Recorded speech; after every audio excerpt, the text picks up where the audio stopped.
Indonesia atau sering disebut PT KAI.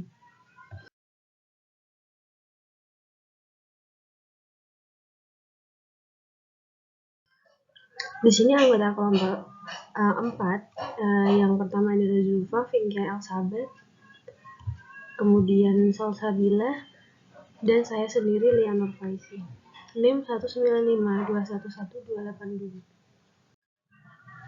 Kemudian mengenai profil perusahaan, nama perusahaan itu yaitu PT Kereta Api Indonesia atau sering disebut PT KAI. Itu merupakan perusahaan persero dengan visi menjadi penyedia jasa perkereta apian terbaik yang fokus pada pelayanan pelanggan dan memenuhi harapan stakeholder, dengan misi menyelenggarakan bisnis perkereta-apian dan bisnis usaha penunjangnya melalui praktik bisnis dan model organisasi terbaik untuk memberikan nilai tambah yang tinggi bagi stakeholder dan kelestarian lingkungan berdasarkan 4 pilar utama. Yang pertama, keselamatan, ketepatan waktu, pelayanan, dan kenyamanan. Tanggal pendirian PT KAI ini pada tanggal 1 Juni 1999. Kemudian jasa layanan yang disediakan PT KAI ini berupa perusahaan perseroan milik BUMN yang sebagai salah satunya perusahaan penyedia jasa transportasi kereta api di Indonesia. Ini PT KAI menyediakan berupa layanan angkut penumpang, layanan angkut barang, pendukung angkutan kereta api, dan non-angkutan. Kemudian mengenai analisis lingkungan pemasaran, yang pertama adalah lingkungan demografis, itu menyediakan jasa bagi masyarakat dari semua kalangan. Kemudian yang kedua, lingkungan ekonomi, perusahaan ini menawarkan beberapa produk yang sesuai dengan kebutuhan calon penumpang, yaitu pada kelas eksekutif, bisnis, ekonomi, dan lokal. Yang ketiga, mengenai lingkungan politik. PT KAI Indonesia ini berkomitmen untuk menerapkan good corporate governance secara konsisten sehingga mampu meningkatkan kepercayaan pelanggan dan stakeholder. Yang keempat, mengenai lingkungan sosial budaya sesuai dengan visi dan misi PT Kereta Api Indonesia. Kemudian aspek yang kelima yaitu lingkungan alam. PT KAI ini merupakan jasa transportasi yang dianggap mengelola jasa perkereta-apian yang dianggap dapat menghindarkan masyarakat dari kemacetan transportasi darat. Yang keenam, lingkungan teknologi. PT KAI menyediakan aplikasi KAI Akses yang dibuat untuk mengakses segala kebutuhan mengenai keberangkatan kereta. Kemudian mengenai program pemasaran jasa, PT dalam lokal distribusi ini, PT Kereta Api membangun stasiun di setiap kota besar. Kemudian dalam people, menyangkut peranan pemimpin perusahaan dalam meningkatkan citra perusahaan dalam arti semakin berkualitas. Kemudian mengenai physical evidence, merupakan bentuk fisik dari penyedia pelayanan jasa transportasi umum yang mengenai fasilitas perkereta-apian maupun stasiun. Pelayan petugas stasiun maupun kereta api ini mempengaruhi kenyamanan konsumen menggunakan jasa transportasi. Kemudian mengenai proses, yaitu pelayanan jasa transportasi ini meningkatkan minat konsumen untuk berpergian menggunakan kereta api yang nyaman. Kemudian mengenai relationship marketing, yang pertama mengenai periklanan, strategi promosi yang dilakukan KAI ini melalui advertising mengaplikasikan ke dalam wujud nyata, diantaranya mengenai tujuan penggunaan periklanan. Minimal harus menggunakan untuk mendorong mengarahkan halayak ramai melalui pesan iklan yang disampaikan tersebut. Kemudian yang kedua adalah promosi penjualan yang memberikan potongan harga tiket masuk, harga khusus untuk pengguna KAI Akses. Yang ketiga adalah hubungan massa dan publisitas. Kegiatan public relation ini disebut untuk mengaruhi sikap masyarakat terhadap perusahaan melalui kegiatan promosi, kemudian dalam periklanan tersebut dan penjualan langsung, promosi penjualan dan penjualan perorangan ini. Kemudian yang keempat yaitu mengenai penjualan perorangan. Dari cara ini penjual sales ini memberikan tentang cara mendownload KAI Akses. Kemudian yang kelima mengenai pemasaran langsung. Dengan menggunakan media website, bentuk pemasaran langsung yang tidak begitu mengeluarkan banyak biaya dalam strategi promosi. Kemudian mengenai strategi SDM-nya, PT KAI mendorong penggunaan sumber daya manusianya melalui kerjasama dengan berbagai pihak dan mengajukan perkeretapian di Indonesia. Ya, SDM KAI ini diharapkan terus memajukan perusahaan sebagai talenta yang unggul dan meningkatkan BUMN.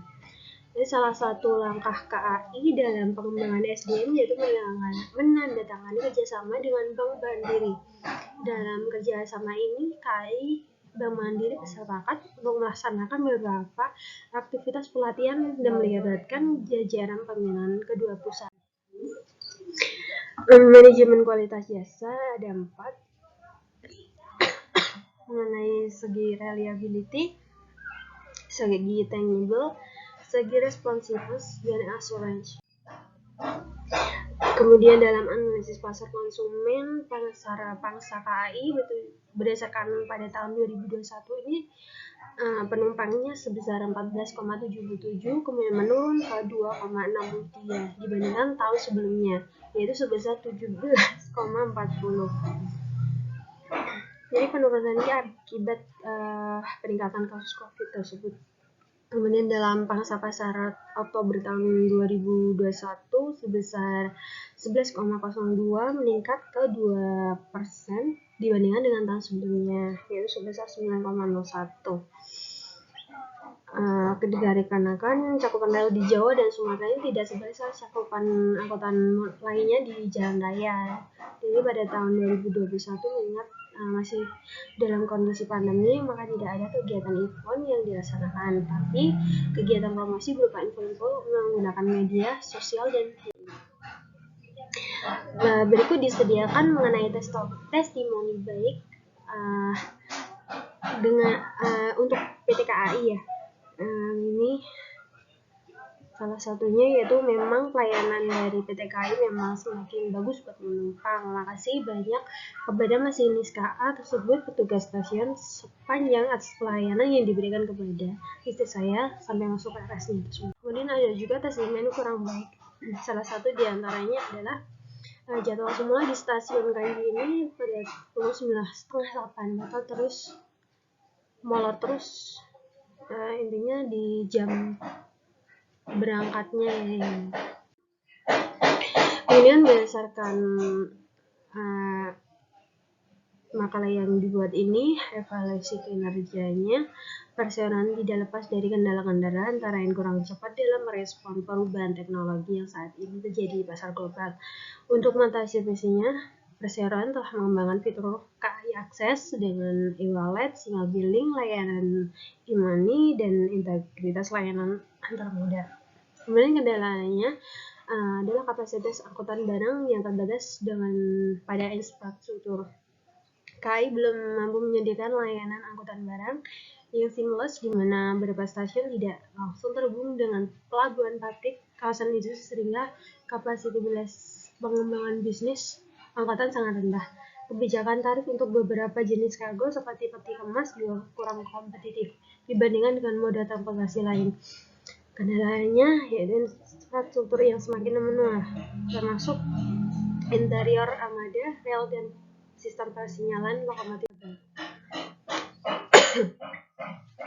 Kemudian didapatkan kesimpulan bahwa berdasarkan hasil observasi tersebut dapat diketahui bahwa secara keseluruhan kinerja perusahaan PT KAI sudah baik. Meskipun ada beberapa masalah yang terjadi, berupaya untuk menangani masalah dengan baik. Dari segi fasilitas sudah lengkap, teknologi juga sudah canggih. Dengan mengikuti perkembangan digital, dengan meluncurkan KAI Access ini, dilihat teknologi sudah baik ya. Salah satu kampanye PT KAI yaitu dengan program beli tiket itu mudah. Dari segi pelayanan, meskipun kadang terjadi ketidakpuasan dan kecewaan dari pengguna, pelayanan dan keamanan masih kurang ditingkatkan lagi kinerjanya baik pada stasiun maupun di gerbong kereta. Namun sisi lain PT KAI juga berusaha meningkatkan kualitas pelayanan agar sesuai dengan harapan pengguna. Permasalahan lain yaitu jadwal PT KAI ini masih diwarnai dengan keterlambatan. Rangkaian KA yang ada sekarang masih kurang jika dibandingkan dengan jumlah penumpang yang sangat banyak. Sekian presentasi dari saya. Beda salah kata mohon dimaafkan. Wassalamualaikum warahmatullahi wabarakatuh.